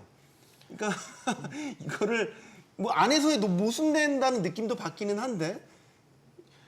예, 그렇습니다. 그러니까 이번 그 급습이라고 하는 우리에게는 참 불행한 사건을 사실은 백악관이 뭐 주도했거나 기획했다고 보지는 않습니다. 그러니까 각 연방 기관들이 각자 일을 했는데 그래서 이제 트럼프 대통령이 처음에는 원칙적으로 이제 그런 행동들을 이제 지지했는데 이걸로 인해서 이제 우리 가장 많이 투자했던 그리고 그 동맹국인 한국이 너무 큰 피해를 보니까 아시아 국가들의 미국 내 투자 붐이 자칫하면 식을지도 모른다는 이런 위기 의식 속에서 이제 한 발 물러나면서 사실은 이제 그 지금 말씀하신 것은 한국의 근로자들이나 이런 사람들이 필요하다. 그 미국인들을 교육시키기 위해서도 필요하다. 이런 유화적인 제스처를 했는데 제가 여기서 관찰한 것 중에 하나는 이게 이제 백악관의 어떤 다른 외신 기자 인터뷰에서도 있었는데 이게 사실은 미국의 일자리 창출을 위한 투자 공급망 재편을 하는 노력과 그다음에 이제 반이민 강화 정책을 쓰는 그 두 정책 목표 간에 충돌이 있었던 거에서 충돌이 생길 때 어떤 거를 우선할 것이냐라는 거에 대해서 어떻게 보면 트럼프 행정부가 답을 한 것이거든요. 네. 방점이나 초점은 반이민 강화에 더 먼저 있다. 법은 법대로 준수해야 된다. 이런 시그널을 줬기 때문에 앞으로도 이런 단속이나 이런 건 확대될 수 있습니다. 따라서 우리가 어떻게 보면 그동안 간행이라는 이유로 이런 것들을 좀 크게 경각심을 갖지 않고 한다는 측면도 있기 때문에 이참에 우리도 이제 미국에 투자하면서 요구할 건 요구해서, 그리고 이건 사실은 정책적 충돌이고 모순이거든요. 현지에 공장을 진출하고 현지의 인력들이 그걸 운영할 능력이 없는데 이거를 설비를 설치해주고 가르칠 그 인력들, 외국 인력들이 들어올 수 있는 합법적인 방법이 없다는 것들을 사실 드러낸 면도 있기 때문에 우리 정부가 이번에 이것들을 재협상이든 뭐든 하는 과정에서 잘 부각시켜서 그들에게 요구를 할 필요가 있다고 합니다. 이제 더 이상 미국에서는, 그리고 원래 미국 사회에서는 선의를 기대해서 우리가 이 정도 투자를 하면 알아서 해주겠지, 이런 접근은 맞지가 않습니다. 그래서 네. 이참에 우리도 확실히 이거를 매듭질 필요는 있다고 생각을 합니다. 아까 이제 반이민 정책과 대미국 투자, 대미 투자에 대한 두 가지 어떻게 보면 좀 충돌하는 부분에 있어서 우선순위를 지금 오영구 의원님은 반이민 정책 쪽에 둔 것 같다. 이게 이제 내년 그 중간 선거도 있어서 트럼프 행정부가 이거를 감안해서 반이민 정책을 대대적으로 강화하고 있다, 뭐 이런 분석도 나오던데 실제 미국 안에서 이게 지지를 얼마나 받고 있나요? 반이민 정책이? 그러니까 이민 정책은 트럼프 대통령 지지층, 그 마가 지지층한테는 굉장히 긍정적으로 받아주고 있는 부분이고요. 여론조사를 보면 거의 절반에 가까운 그 응답자가 그 지지하는 경우로 나옵니다. 물론 이렇게 갑자기 급습을 하고 그러한 특히 이제 중남미의 불법 체류자 같은 경우에는 부모 아이를 떨어뜨려 가지고 이제 추방을 한다든가 이런 부분이 있을 때는 감정적으로 반응을 해가지고 그런 부분에 대해서는 좀 동조하는 부정적인 반응이 있지만 전반적으로 봤을 때 트럼프 행정부의 이민 정책, 특히 남북 국경을 강화하고 불법 체류를 색출해서 추방하는 이런 부분에 대해서는 과반 이상의 응답자들이 긍정적으로 보고 있습니다. 이게 법과 질서를 그때 다시 복원해가지고 공동체를 안전하게 한다, 이러한 인식까지 연결되고 있기 때문에 상당히 유용한 정치적 수단이에요. 그리고 트럼프가 주장하는 미국 우선주의의 두 축이 이민과 통상이라 본다면 이민은 절대로 포기할 수 없는 국내 정치적인 상당히 효율적인 정책적인 방향성이기 때문에 이 부분은 1기 때도 마찬가지고 2기 때도 마찬가지고 1기 때 남북경 강화한다고 국경 세웠지 않습니까? 네. 장벽 세웠지 않습니까? 네. 이걸 통해 지지층 결집했고 2기 때는 미국 역사 최대 규모의 추방 작전을 펼쳐가지고 또한 그 지지층을 결집시키고 있기 때문에 이거는 중간 선거뿐만 아니라 2028년 대선이 올 때 공화당이 지속적으로 이제 주장해 나갈 정책 방향이라고 보고 있기 때문에 트럼프가 이제 대통령이 이제 백악관에서 나오더라도 이러한 어떤 이민 정책, 강경한 이민 정책 기조는 공화당에 있어서는 지속적으로 유지되지 않을까, 그런 생각 갖고 있습니다. 그러면 내년 11월이 중간 선거로 이제 예정돼 있으니까 더 대대적으로 일어날 수 있겠군요. 뭐 보니까 요즘에 새로 단속하는 인원도 뽑는 그런 공고도 나왔더라고요. 빚도 깎아준다고 하고. 그렇습니다. 이게 뭐 반이민 정책은 이제 트럼프 행정부 들어와 갖고 일관적으로 굉장히 강화된 정책이고 지지 세력들한테 굉장히 호응을 많이 받고 있는 그런 정책인 반면에 외국인 투자 유치를 통해 갖고 생산성 강화를 하고 미국 제조업을 부활을 해 갖고 고용 창출을 하겠다. 이것도 트럼프 정부로서는 포기할 수 없는 최우선 정책 순이거든요. 그렇기 때문에 이게 좀 투자 유치하고 반이민 정서 이 두 개의 정책을 어떻게 조화시키느냐. 원래는 무역 투자를 강화를 하게 되면 이민 문제를 해결을 해야 됩니다. 우리가 이 한미 FTA 체결을 할 때도 보면 네. 우리가 이제 물건 교육도 있지만 서비스 교육은 인적 이동을 전제로 합니다. 예를 들어 투자를 하면 그 투자를 담당하는 그 인력이 이동을 해야 되거든요. 네. 마찬가지로 서비스를 제공하는 사람이 이동할 경우에 뭐 간호사라든가 혹은 특별 전문 숙련 노동자가 이제 미국에 갈 경우에는 이 서비스를 이 사람이 가야지 제공이 되거든요. 그렇죠. 그럼 네. 비자 문제가 선결이 돼야 됩니다. 그런 측면에서 볼 때 이번에 이제 이 사건이 일어난 것은 한국하고 미국 양국 정부의 하나의 어떤 뭐라 그럴까 어떤 예정된 이제 참사라고 할 수 있는데 이걸 계기로 해갖고 전화위복의 계기로 삼아야 됩니다. 이걸 단순히 이번 사건만 해결한다 이렇게 해선 될 일이 아니고요. 네. 이것은 비자 문제에 대한 어떤 근본적인 항구적인 그런 답을 마련하지 않으면 네. 언제든지 재발할 수 있는 문제라고 봅니다. 자, 이제 비자 문제로 자연스럽게 넘어가 볼게요. 이제 이번 사태의 근본적인 원인이 됐던 건 이제 비자 문제. 소위 말해서 체류 목적에 맞지 않는 비자를 가지고 미국 내에서 근로 활동을 해서 이게 문제다라는 게 골자입니다. 근데 예전에는 이게 암묵적으로 그냥 다 허용됐던 거죠. 전자여행 허가제라든지 B1 단기 상용 비자를 가지고 뭐 출장 왔다 갔다 하고 뭐 사실 기업 운영하는 입장에서 이런 미국 같은 나라에 단기 출장할 일이 얼마나 많겠어요. 그때마다 그러면 정식 비자를 밟아서 하는 게 과연 물리적으로 가능하냐 불가능하다라는 이야기가 많았거든요. 예, 그렇습니다. 그러니까 비자 같은 경우 이제 원래 이제 제한된 그 숫자만큼을 가지고 이제 H1B 같은 경우 이제 추첨을 하기 때문에 우리가 자체적으로 더 확보할 수 있는 방향이 없었습니다. 그래서 예전에도 보면 이제 제가 아주 2000년대 초반에 출장 다닐 때는 거의 뭐 그런 관광 비자로 가면서 제품 그 샘플도 출고해서 막 들고 가고 그랬었거든요. 그럼 그 자체가 사실은 이제 방문 목적과 안 맞을 수 있는데 이런 것들이 이제 점점 엄격해졌죠. 미국의 이제 이민 문제가 이제 불법 취업이라든지 불법 체류 문제가 이제 불거지고 미국이 어떻게 보면 사회적으로 어려워지면서 이제 강화되는 추세가 있는데 그래서 여기서 저는 이제 좀 그러니까 한 가지 안타까운 점은 과거에 이미 한 15년 전쯤 됐을 겁니다. 저희 이제 있었던 기업이 미국에 이제 법인을 세우는데 거기는 이제 그 IT 기업이 있어갖고 규모나 이제 고용 인원이 크지 않는데 그 당시만 해도 그때 조지아였거든요. 조지아 주지사, 부주지사가 한국에 직접 날라와서 니네가 우리한테 투자를 얼마 해주면 아니면 고용을 얼마 하면 우리가 몇 개의 비자를 확보해서 주겠다. 뭐 이런 제안도 했었습니다. 그때도 보면 투자 규모보다는 고용이었었거든요. 그러니까 이런 것들이 계속 있었는데 우리가 그동안 이제 관행적으로 암묵적으로 별 단속 없이 그 일정 기간 동안 세팅을 하고 현지 상업 생산되고 안정화되고 철수하다 보니까 이런 것들이 이제 경계심이 좀 낮아져서 이번 사실은 이제 지나고 보니까 이게 지금 연방 기관이 전폭 대부분 다 동원되고 하는 수준이라서 사실은 우리 대통령실 백악관에서 고위급에서 사실 이 다뤄서 해결했어야 되는 문제였는데 이제 지나고 나서라도 뭐 어떡합니까? 우리가 소 잃었어도 외양간 고쳐야죠. 계속 소 키워야 되는데 그래서 이제 이런 것들을 저희가 확보해 나간다고 하면 이제 앞으로는 그리고 이제 트럼프 대통령이 그 교육 인력에 대한 얘기를 했지 않습니까? 그러면 당장은 이게 뭐 법적인 의회 뭐 입법 사항도 있고 해서 어렵더라도 임시 비자라든지 단기 교육의 특별 비자라든지 이런 것들을 만들어서 아니면 백악관 하에서 주도해서 각 연방 정부 부처에 이번에도 보면 일명 국경 자르라고 하는 그 톰 호만 발언 보십시오. 어떻게 보면 트럼프 대통령보다 더 강성이지 않습니까? 그분 자체가 국경 순찰대 출신이거든요. 그 무서운 DEA 수장도 했었고. 그러니까 이런 분들을 더 위에서 그러니까 백악관에서 직접 한국에 대한 이런 프로젝트에 대한 이런 사안들은 좀 완화해서 관리를 해라. 이런 지시가 내려올 수 있도록 우리가 좀 외교적 협상력, 이런 로비력을 좀 발휘해서 이런 것들을 좀 해결해 나가야 된다. 이렇게 저는 생각을 합니다.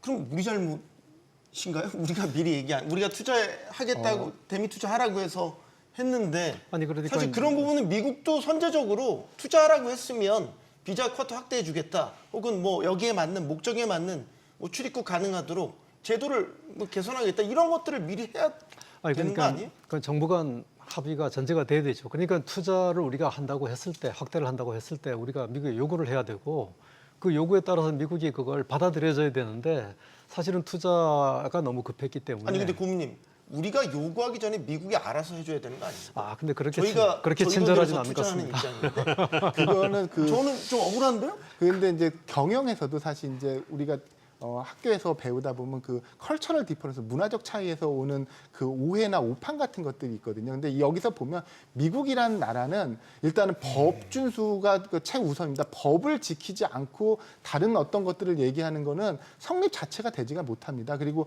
차별에 대한 것도 있고, 예를 들어 다른 나라들은 이런 것들을 안 봐줬는데 한국만 봐준다?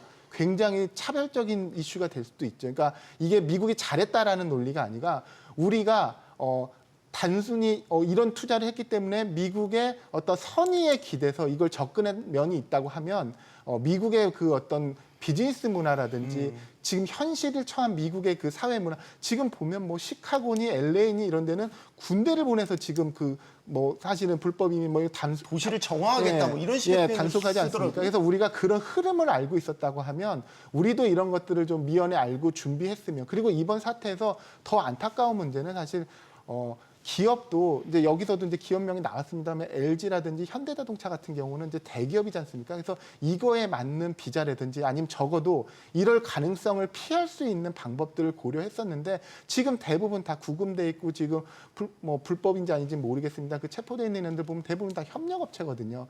뭐 비행기를 몇 번 타고 가면서 기간을 줄여가면서 왔다 갔다 할 수도 없는 노릇이거든요. 그래서 이런 사람들이 사실은 우리 정부나 우리 기업이나 아니면 미국 사회의 선의에 기대서 지금 불이익을 당하고 있는 그런 면이 있어서 이것들은 우리도 사전에 충분히 알고 그쪽 문화를 알았다면 사전에 우리도 대비를 했어야 된다는 측면에서 제가 이제 보완적인 말씀을 드립니다. 제가 한 가지 좀 네. 보완 말씀을 드리면 비자 문제는 미국 의회에 전적으로 권한이 있습니다. 그렇기 때문에 행정부가 선제적으로 다른 나라에 대해 갖고 비자를 호의적으로 검토하겠다 이렇게 얘기하기가 내부적으로 좀 어렵고 반이민 정서가 팽배한 데다가 게다가 공화당은 전통적으로 이민 문제에 관대하지 않았습니다. 그런 상황이기 때문에 이건 투자를 하려고 하는 국가가 먼저 선제적으로 요구를 하면 그걸 행정부가 그걸 받아갖고 의회랑 상의를 하고 이런 절차를 밟는 게 전 순리라고 보는데 그런 측면에서 볼 때 이번 사건은 굉장히 중요한 전화위복의 어떤 계기가 됐으면 좋겠다 하는 게 제 생각입니다. 그러니까 네, 부모님 말씀해 주신 것처럼 우리 외교당국이 노력을 안 했던 게 아니에요. 2010년대 그 이후부터 꾸준하게 뭐 입법 비자라든지 입법을 통해서 보완을 하려고 했고 H-1B라는 전문직 비자도 쿼터를 늘리려고 노력을 많이 했습니다만 말씀해 주신 것처럼 미국 내 경제가 팍팍해지면서 전문직 인력이 미국 내 유입되는 거에 대해서 상당한 반대의 목소리가 미국 내에 있었고 계속 커지고 있는 상황입니다. 그렇기 때문에 우리 외교당국이 이제 그 부분을 행정부와 논의하면서 처리하기가 한계에 있었고 말씀해 주신 것처럼 연방의회 의원들은 다 표를 먹고 사는 사람들이기 때문에 그런 노동조합이라든지 지역의 목소리가 들어오면 찬성하기가 어렵습니다. 그래서 그러한 부분에서 한계가 있었고 바이든 행정부 때부터 우리 기업들의 대미 투자가 급하게 늘지 않았습니까? 근데 민주당 정부는 공화당 정부에 비해서 이민 정책에 관대하기 때문에 입법에 한계가 있을지라도 묵인해주는 관행을 이어올 수가 있었는데 이번에 공화당 정부에서 이민 정책을 강하게 추진하다 보니까 이러한 일이 사태가 벌어진 겁니다. 그러니까 트럼프 대통령 입장에서도 결단을 내릴 시기가 온 거예요. 다들 말씀해 주신 것처럼 이제 이 강경한 이민 규제 정책과 더불어서 대미 투자를 통한 전문직 인력이 충돌하는 정책적 방에서 충돌하는 상황이 왔기 때문에 물론 그 작년에 그 선거 캠페인 기간 동안에 직장까지도 충분하게 급습을 해가지고 체포하겠다 이런 얘기를 했는데 그게 언제 시작될 건가 다들 지켜보고 있었는데 이번에 터진 겁니다. 그렇기 때문에 정책적으로 충돌하고 있기 때문에 대안을 마련하기 위해서 뭔가 그 인력을 미국 내 인력을 훈련시키기 위해서 어떤 훌륭한 인원들을 불러들였다 이렇게 공간을 마련해주고 있기 때문에 그러한 부분에서 나름대로 미국 행정부가 어떤 출구를 찾는 노력을 하는 거로 보이고요. 연방의회가 반대를 한다고 하더라도 현재 공화당이 다수당이고 트럼프 대통령의 연방의회 공화당에 대한 장악력이 굉장히 크기 때문에 정말로 그 백악관에서 의지를 가지고 접근한다면 그렇다면 우리가 못 풀었던 그런 난제였던 그런 과제를 이번에 풀 수 있는 계기가 되지 않을까 이렇게 기대를 하고 있습니다. 제가 한마디 좀 더 보완을 말씀드리면 이게 지금 미국의 이 비자 관련된 입법을 하려면 미국의 국내적인 정치 문제하고 굉장히 결부가 돼 있거든요. 그러니까 지금 행정부의 트럼프 대통령이 저렇게 이제 얘기를 했다 그래갖고 굉장히 가능성이 있구나 이렇게 낙관적으로만 볼 수는 없다는 겁니다. 왜 그런가 하면 입법을 하는 사람들은 하원 의원, 상원 의원들인데 이 사람들은 대통령의 의지하고 무관하게 자기 또 재선에 또 이게 가능성하고 또 직결이 돼 있는 상황이거든요. 그래서 반이민 정서가 팽배한 지역의 출신의 의원들은 굉장히 부정적인 상황입니다. 예를 들면 뭐 조지아주 상원 의원 같은 경우는 그렇기 때문에 고민하겠네요. 그렇기 때문에 이게 지금 우리가 미국이랑 교섭하겠다 이걸 공개적으로 이걸 떠들고 돌아다니면 미국의 반이민 정서를 부추길 가능성도 굉장히 많습니다. 그래서 이거는 양국 정부가 굉장히 조용하고 깊은 대화를 하면서 이 문제를 해결해 나가는 이런 노력이 필요하다고 봅니다. 아니 근데 행정부에서는 투자하라고 그렇게 등 떠밀고 의회에서는 보수적이고 거의 뜨거운 아이스 아메리카노를 제가 지금 먹어야 될 것 같은 느낌이 들긴 하는데 되게 기업들한테 현실적인 문제인 게 이게 예전부터 잠재돼 있던 폭탄이었어요, 사실. 그래서 미국 가서 공장 하나 설치하려고 해도 한국의 숙련된 근로자들이 그때그때 일이 생길 때마다 자주 드나들면서 문제를 해결하지 않으면 장비 설치 하나 제대로 못한다는 게 되게 현실이었는데 비자 문제 어쨌든 해결 안 되면 앞으로 대미 투자 원활하게 할 수 있을까? 의문이 드는 거 사실이지 않습니까?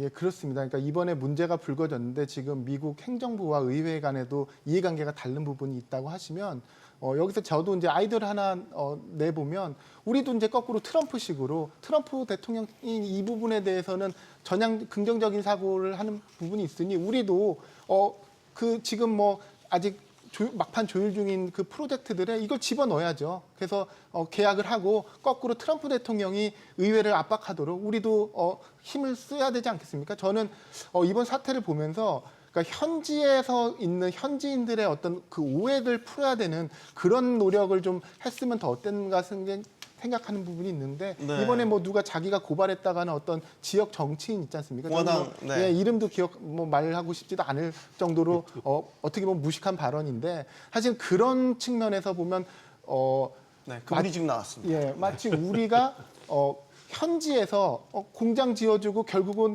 한국 인력들 다 고용해서 돈 벌고 다 가져가잖냐 이런 인식을 갖고 있지 않습니까? 트럼프 대통령보다도 못한 인식을 갖고 있는데 여기에 그치지 않고 그 국경 자르라고 하는 그 톰 호만도 이런 말을 하거든요. 결국 니네들이 경쟁력이 있다는 명목으로 더 싼 임금의 근로자를 데려다가 더 혹독한 조건, 가혹한 노동을 시키고 결국 경쟁업체 이기려고 사실 이런 생각을 갖고 있거든요.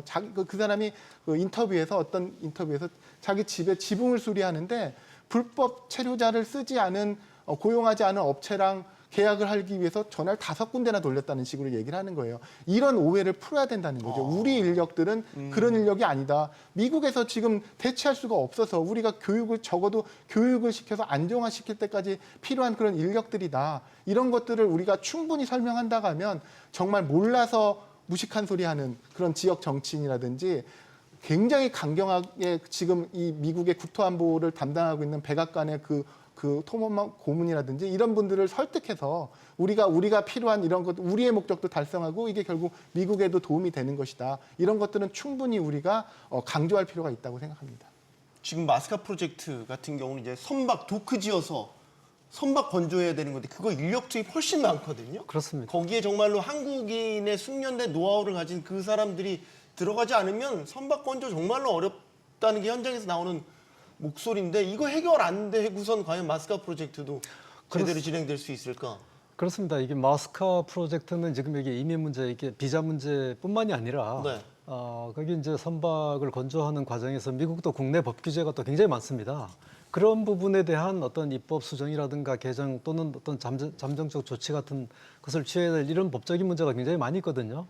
그러니까 우리가 투자를 미국에 확대를 하고 강화를 한다 그러면 미국 정부하고 이게 입법의 그 어떤 입법 규제에 속한 내용에 대한 어떤 포괄적인 합의를 해서 합의를 조기에 도출하는 게 굉장히 필요하다고 봅니다. 네. 이 마스카 프로젝트 같은 경우에는 미국 내 황폐해진 조선 생태계를 완전히 복원하는 프로젝트예요. 그래서 우리가 선박을 건조하고 유지보수 정비하는 것뿐만 아니라 거기에 이제 설비도 증설을 하고 이와 더불어서 미국 내 인력들도 트레이닝하는 교육시키는 그것도 포함되어 있습니다. 그런데 이제 필리 조선소 같은 경우에는 하나에서 이제 필리 조선소 같은 경우는 이미 만들어진 조선소잖아요. 거기서 생산량을 늘리는데 지금 초점을 맞추고 있고 이와 더불어서 지역 인재들을 이제 훈련시키는 이런 프로그램이 같이 가동되고 있습니다. 그러니까 그러한 부분들이 가동되니까 현지에서 큰 불만의 목소리가 안 나오고 있는 부분이거든요. 그런데 이제 조지아 같은 경우에는 공장을 짓는 상황이기 때문에 여기에서 그 병행해서 현지 인력들을 훈련시킬 수 있는 그런 여건이 안 됐던 거예요. 네. 그런 부분에서 어떤 그 상호 간에 어떤 그 인식의 차이가 발생하고 불만이 발생한 부분이 있기 때문에 그런 부분을 잘 조율을 해서 이 어떤 조지아에 있는 그 공장도 현지 인력을 더 많이 고용을 할 거고 그러고 해서 교육을 시킨다. 아까 이제 그 다들 말씀해 주신 것처럼 그런 부분에서 이제 홍보가 된다면 불만들이 많이 줄어들고요. 연방의회에서도 이런 조지아주 상원이나 하원의원 같은 경우는 지역 일자리를 만들어내기 거기 때문에 한편으로는 그러한 마가라고 할지라도 네. 지역 경제를 일으키는 부분에 있어서는 어떤 다른 소리를 하기 어렵습니다. 그래서 그러한 부분에서 연방의회에서도 지역 경제에 어떤 우리가 보탬이 되고 이와 더불어서 지역 인재를 갖다가 활용하는 이런 부분에 대해서 적극적 홍보를 한다면 인식이 개선되지 않을까 예상을 하고 있습니다. 우성규 의원님은 포스코 경영연구소에서 나오셨으니까 제철소도 마찬가지 아닌가요? 미국 지금 현대제철 포스코도 거기 같이 하는 걸로 지금 뉴스상으로는 제가 본 기억이 있는데 제철소도 되게 인력 투입 많은 것 아닌가요? 그럼 한국에 소위 말해서 숙련된 근로자들이 미국으로 가야 될 일이 상당히 많을 것 같은데 이 상태로 비자 문제가 있으면 원활하지 않을 것 같다는 생각이 드는데. 예, 그렇습니다. 그러니까 현대 자동차 그룹이 이제 현대제철이 주도해서 이제 남부에 짓기로 한 이제 미래형 전기로 이제 설비에 이제 우리 그 한국의 이제 포스코 그룹도 이제 거기 지분 투자를 해서 같이 이제 운영하겠다 뭐 이런 이제 계획을 갖고 지금 진행을 중인데요. 이게 네. 이제 워낙 제철소라는 건 짓는데 이제 시간이 많이 걸려서 이번 사태로 인해서 이제 현대 자동차 그룹도 그러고 이런 이제 관련된 제도를 지금 정비하고 있는 것으로 이제 알고 있습니다만 네. 저는 또 그런 생각을 해봅니다. 조선도 그러고 제철도 그러고 사실 숙련된 인원이 이제 보통은 이제 고령화되고 이제 많이 은퇴식이고 국내에서도 사실 인력이 많이 부족한 형편인데 미국에서도 보면 이제 이런 인력들이 오는 거에 대해서도 뭐 어떤 미국의 이제 뭐 극우 단체였던 건데 뭐 그런 어떤 뭐 노조에 대한 생각이 강한 인원이 미국에 오는 건 바람직하지 않다 뭐 이러면서 이제 딴지를 막 걸더라고요. 그래서 그런 걸 봤을 때 그렇다고 하면 우리가 젊은 인력들, 그러니까 젊은 인력들 중에서도 영어 잘하고 이제 해외 체류 경험이 본인한테 도움이 되는 그런 인력들도 많거든요. 그리고 네. 우리 젊은이들 영어 잘하지 않습니까? 그래서 그런 인력들 같이 잘 모아서 단체로 보내서 우리가 해줄 테니까 이거에 대해서 뭐 특별 임시 아니면 뭐 단기 비자라도 이걸 내줘라. 그럼 우리가 그걸 현지화 시켜주겠다. 이제 이런 식으로 진행을 한다고 하면 우리 젊은이들 사실 요즘 취업도 어려운데 사실 그리고 우리가 현지 투자를 하면서 놓치고 있는 부분 중에 하나가 젊은 층 일자리, 양질의 제조업 일자리인데 네. 젊은 인력들도 그 수요를 좀 해결해주고 미국이 뭐 걱정하는 부분도 해결해주고 이런 것들을 지금부터 이제 찾기 시작한다고 하면 이번 사태가 오히려 다시 우리 그 어떤 이런 불행한 사건을 재발하는 좋은 그런 보약이 될 수 있을 거라고 또 기대를 해봅니다. 네. 그 상황을 최대한 우리한테 유리하게 만들어가는 노력. 그 소위 말해 우리가 투자하는데 우리도 좀 가져가는 게 많아야 되지 않겠습니까? 이런 생각이 듭니다. 지금 무역협상 이야기를 해보려고 합니다. 얼마 전에 일본과 미국은 무역협상 행정명령에 트럼프 대통령이 서명을 해서 이제 그렇습니다. 문서화 작업을 이제 진행하고 이러면 이번 주 안에도 발효가 된다 이제 이 이야기가 나오더라고요. 그렇습니다. 그럼 이제 딱 걱정되는 게 그거죠. 자동차 관세 같은 경우는 이제 일본이랑 우리나라가 관세가 역전되네요. 예, 약 10%의 차이가 나게 됩니다. 이게 우린 무관세였는데 갑자기 역전된다니까 우리는 무관세인데 적응이 안 됩니다. 예, 무관세인데 상호관세 부과를 해갖고 25% 관세를 우리한테 적용받게 되고 일본은 이번에 이제 미국이랑 합의를 하면서 15%로 이제 내리게 됐거든요. 네. 그러니까 한일 간의 자동차 관세가 10%의 격차가 생기게 됩니다. 큰일이네요. 예, 굉장히 큰 일이죠. 네. 예. 근데 이제 결국은 이 자동차 관세가 15%로 인하가 안 된 이유 중에 하나가 한미 간에 그동안에 이제 그 무역 협상을 하면서 이제 투자 분야에 대한 그 양국 간의 이견이 이제 굉장히 컸다고 알려져 있습니다. 3,500억 달러 대미 투자. 그렇습니다. 말씀이시군요. 3,500억 불의 어떤 투자 펀드를 조성하는 그 조성 조건과 나중에 이제 수익의 배분 이런 부분에 대해 갖고 미국하고 한국하고 입장 차이가 이제 굉장히 이제 컸다고 알려져 있고요. 그렇기 때문에 결국은 이제 양국 간에 구두 합의를 7월 말에 했으면서도 네. 문서화 작업을 못 하고 정상회담을 거치면서도 대발표를 못 하게 된 이제 그런 동기가 되지 않았나 생각이 듭니다. 그러니까 이게 계속 문제. 왜 그럼 최종 서명 안 하지? 뭔가 문제가 있나라는 이제 의구심이 계속 들고 있는 상황이란 말이죠. 그렇습니다. 고문이 말씀해 주신 것처럼 이번에 한미 정상회담에서 공동 합의문이 채택되지 못한 이유 중에 가장 큰 이유가 대미 투자 부분을 어떻게 구체화할 것인가 이 부분에서 한미 간의 이견이 컸고 우리 정부 입장에서는 일본식의 모델을 따라서 3,500억 달러를 운영하는 데 있어서 조선에 1,500억 달러 직접 투자가 들어가고 나머지 2,000억 달러 같은 경우에는 범용 투자 패키지로 해가지고 그 부분을 이제 구성력 없는 MOU 그 중에서도 투자 대출 보증 중에서 대출 보증 쪽으로 이제 그 많이 할당을 해서 필요시 기업이 원한다면 그 한도 내에서 이제 보증해주겠다 이런 식으로 해서 어떻게 본다면 좀 그 외교적 공간을 만들고 싶은 부분이 있는데요. 미국은 그렇지 않은 거죠. 뭐 직접 투자를 통해 가지고 미국이 원하는 부분에 대해서 한국이 자금을 대면 그 자금을 써서 나오는 수익을 이제 그 함께 나누고 만약에 그 자금을 철회한다면 90%는 미국이 갖고 10%만 돌려주겠다. 이런 식의 말도 안 되는 약탈이죠. 이런 걸 강요하고 있기 때문에 우리가 받을 수 없는 부분이 분명히 있었던 부분이고요. 네. 그렇기 때문에 이 부분에 이견이 여전히 크다고 알고 있기 때문에 향후에 어떻게 조율될까 봐야 되겠습니다만 미국 측이 자동차 관세를 볼모해가지고 계속 우리 정부를 압박하고 있기 때문에 우리 정부 상황이 녹록한 건 아닌 걸로 알고 있습니다. 그 일본은 그러면 어떻게 합의를 했냐? 라는 거는 이제 뭐 여러 가지 이야기가 나오고 있는데 뭐 예를 들면 트럼프 대통령이 투자처를 결정하면 일본은 45일 이내에 그 자금을 이제 투입한다. 뭐 이런 식의 이제 조약을 별도로 맺어서 이번에 최종 합의까지. 예. 그러니까 일본이 우리랑 지금 관세 협상을 비슷한 유사한 구조로 지금 했기 때문에 결국 이제 우리에게도 이제 비슷한 조건을 요구한 것으로 봅니다. 근데 우리도 이제 세부 아까 이제 두 분이 말씀하신 것처럼 세부 사항에 대한 우리 입장이나 이견이 좀 있어서 이거를 문서로 확정하지 못했기 때문에 이제 이게 늦어져 온 건데 우리가 이제 일본을 계속 미국이 이제 일본과 한국을 유사한 경제 구조로 보고 동일한 이제 조건으로 만드는 그런 뭐 사실 러트니 상무장관과 그 베센트 재무장관이 사실 그렇게 설계를 하고 있어서 네.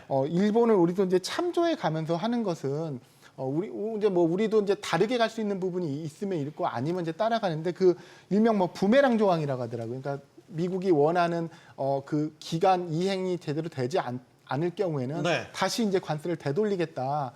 뭐 그 협정을 하고 합의를 하고도 이제 뭐 되돌리겠다 하는 거고 이제 일본 측이 사실 이게 너무 불리하니까 그러면 그 사업을 지정하고 투자 배분할 때 위원회를 구성해서 일본 측 인사가 이제 들어가게 해달라. 그리고 비토권을 달라. 이렇게 했는데 이것도 이제 일본의 입장이 강하게 반영이 안 되는 식으로 이제 설계가 됐다고 하는 이제 그런 평가들이 있어요. 그래서 우리도 이제 이런 걸 요구하고 있을 것인데 일본이 먼저 그 관세 협상을 마무리지고 자동차 관세를 15%로 낮췄다는 거는 이제 우리한테는 불리한 요건이지만 우리는 이제 일본한테 없는 지금 조선업이라든지 반도체 협력 레버리지가 있지 않습니까? 그래서 우리는 이런 것들도 잘 활용한다고 하면 그리고 우리가 아직은 뭐 경제 규모로는 일본보다 작으니까 일본이 하고 있는 저런 형식보다는 우리에게 좀 더 유리한 형식으로 우리 레버리지를 잘 활용해서 이제 마무리할 수 있을 거라고 이제 그렇게 기대를 합니다. 이 줄타기를 하면서 정말 묘수를 짜내야 될 것 같은데. 네, 여건이 이제 우리 정부 입장이 굉장히 어려운 여건입니다. 왜 그런가 하면 일본이 먼저 미국한테 이제 굴복을 한 형태입니다. 그 일본이 지금 이번에 이제 관세 무역 합의를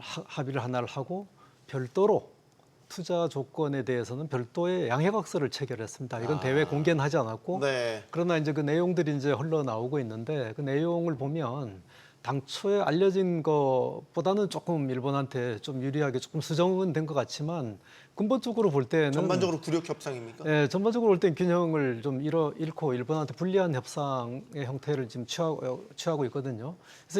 그래서 우리가 지금 일본하고 똑같은 조건으로 만약에 합의가 되면 우리도 이제 굉장히 이제 불리한 상황에서 투자 조건을 이제 수용을 해야 되는 그런 상황이기 때문에 정부 입장이 굉장히 어려운 것 같고요. 미국은 그야말로 미국의 조건대로 투자가 이행이 되지 않을 경우에 아까 이제 부메랑 조항이라고 했지만 또 통상 용어에서는 그 스냅백이라고 합니다. 이게 다시 이제 관세를 원상복귀시키겠다. 굉장히 그 이제 큰 협박이죠, 사실은. 그런 협박을 가지고 근데 관세 원상복귀 안 시키려면 미국이 요구하는 조건에 동의하라. 뭐 이런 이제 압박을 지금 받고 있는 겁니다. 네. 얼마 전에는 미국 행정부가 이제 예를 들면 안보와 관련된 기업들, 뭐 인텔이 대표적이었는데 반도체 관련 기업들의 지분 일부를 인수한다. 뭐 이제 이런 이야기가 있었고 인텔은 현실화됐고 거기에 이제 우리 삼성전자나 하이닉스 이름도 거론이 됐다가 지금은 위야무야 흐지부지 됐는데 최근에 스카페센트 재무부 장관이 조선업 지분 인수를 고려한다 이런 취지의 발언을 했어요. 이거 교수님 어떻게 보십니까? 이거 얘기는 소위 말해서 마스카 프로젝트에 참여하는 한국 조선업체들이 대상이 될 것 같다라는 느낌이 드는데 가능한 겁니까? 뭐 미국 측의 그 어떤 주장이라 보고 있고요. 뭐 네. 우리 측에서는 받아들이기 어려운 부분 아니겠습니까? 뭐 그래서 그런 부분에서는 좀 지켜봐야 될 것 같고요. 어쨌든 베트남 재무장관이 그 관련된 분야에서 미국 정부의 의향을 드러냈기 때문에 그런 부분에 대해서 우리 정부가 이제 그 잘 방어하는 부분이 필요하지 않을까 좀 생각을 하고 있습니다. 그러니까 그 미국 측에서도 이제 그 전략 산업에 하는 부분에 있어서 네. 미국 정부가 어느 정도 지분을 가지고 먼저 그 영향력을 확대하고 싶은 이런 부분이 있기 때문에 지속적으로 의중을 좀 나타내는 것이 아닌가 좀 생각을 하고 있는데요. 물론 뭐 인텔 같은 경우에는 국내 기업이기 때문에 지분을 정부가 인수하는 거에 대해서 뭐 국내적으로 이제 그 해결하면 되는 문제니까 그거는 별도의 문제라고 보고 있고요. 그렇지만 그럼에도 불구하고 우리 같은 경우에는 해외 기업 아니겠습니까? 해외 기업에 대한 어떤 그 미국 정부의 지분 요구를 하는 것은 그건 절대적으로 부당하기 때문에 네. 그 부분에 대해서는 그만큼 미국 정부가 관심이 있다 정치적으로 이런 부분에서 이해를 하고 우리가 이제 협의를 통해 가지고 잘 방어해야 되지 않을까 생각하고 있습니다. 인텔 네. 같은 경우에는 미국 정부가 이제 구제금융을 대줬기 때문에 정부가 이제 요구할 수 있는 지분 요구할 수 있는 권리가 있는 것이고요. 네. 근데 해외 투자자가 미국에 투자를 한 부분에 대해서 갑자기 미국이 투자 지분도 없는데 지분을 요구하는 것은 그건 앞뒤가 안 맞는 요구입니다.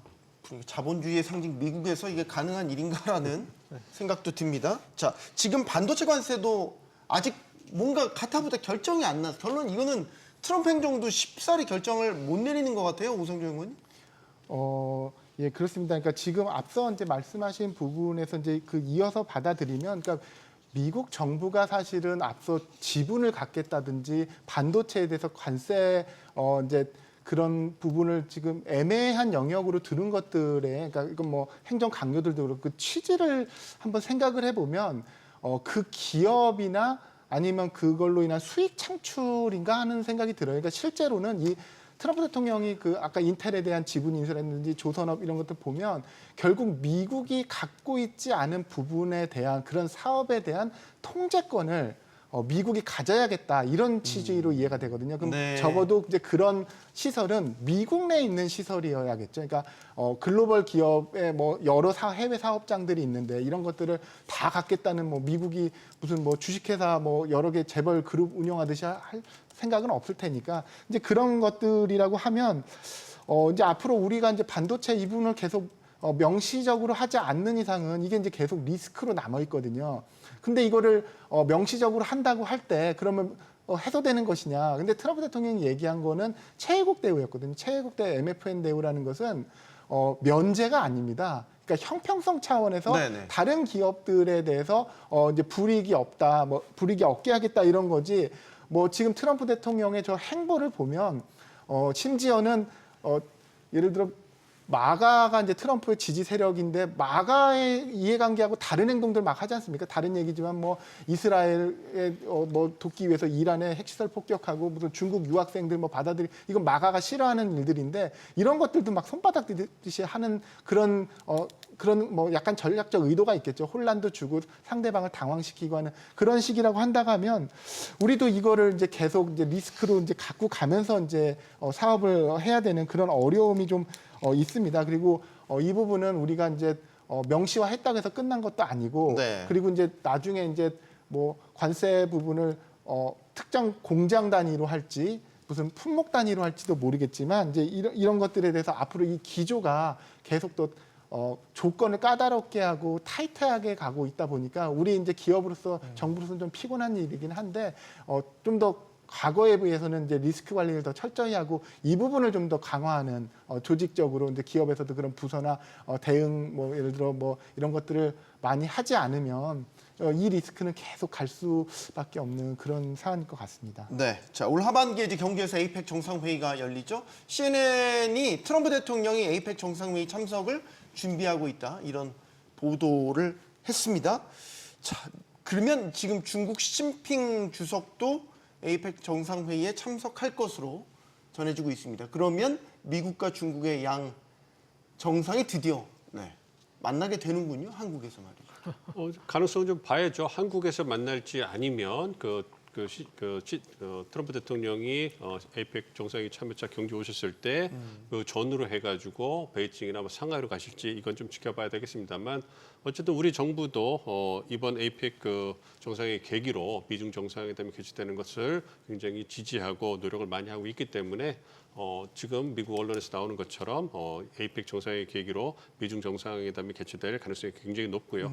무엇보다도 트럼프 대통령이 시진핑 주석을 만나는 걸 상당히 원하고 있기 때문에 네. 그 부분에서 미중 간의 그 관계에서 관리를 많이 할 거라고 생각합니다. 10월 전까지. 그렇기 때문에 시진핑 주석이 굳이 트럼프 대통령을 만나지 않은 이유를 만들지 않을 것이고 그런 부분에서 본다면 또 정상이 경주에서 만날 가능성은 상당히 높다 이렇게 보고 있습니다. 그러면 만약에 경주 에이펙 정상회의에 만약에 미중 정상이 만난다면 에이펙 정상회의 자체에 상당히 격상이 될 것 같다라는 생각도 드는군요.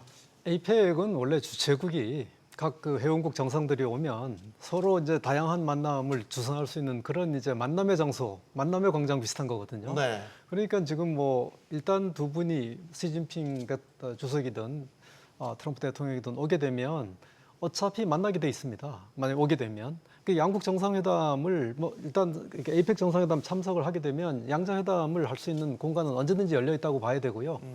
아까 이제 우리 민 교수님 말씀하신 대로 시기적으로 굉장히 적절하다 그리고 가능하다 이렇게 보는 이유 중에 하나가 미중 간에 지금 이제 무역 협상이 이제 두 차례나 지금 이제 유예가 됐지 않습니까?